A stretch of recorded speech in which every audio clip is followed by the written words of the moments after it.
Portfolio management is a complex topic. It's kind of middle-aged. People have been working at it for a long time, and while there's some clear success stories of great business results, overall people are not quite there. Understand that what may work for you may not work for others, and vice versa. Trying to learn a winning formula from one other place sometimes is difficult.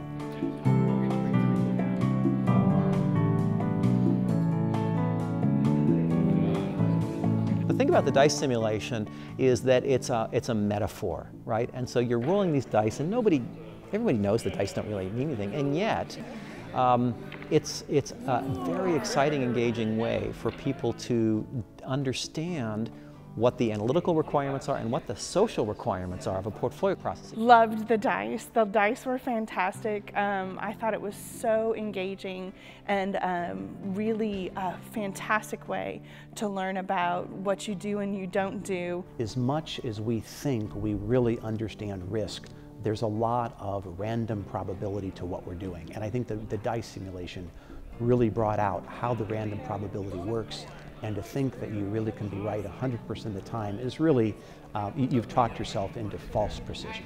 It's very difficult to say no to a good idea in order to fund a better one, and that really came home to me when we looked at what the projects in the portfolio we didn't fund would have done for us as a company. So it creates a sort of neutral ground, and you'll get people talking about the dice and something that happened in the portfolio simulation.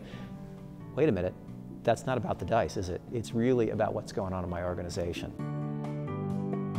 What I really liked about today was people coming together, sharing their practical experiences, and really figuring out what it takes to go to the next level. There was a lot of great discussion and a lot of, I hate to say it, a lot of shared insights on the positive side and shared pains on the negative side of, oh gosh, we have that very same problem. We've done this portfolio management problem that we have today to ourselves by improving other parts of the process. So we have improved the process by putting in stage gate, but that's caused other things. And the really interesting thing is that a lot of what we've done in the past around stage gate processes and resource management is good as far as they go, but in some ways they've actually gotten in the way from us focusing on what we really want out of our portfolio. It's the same place as this one.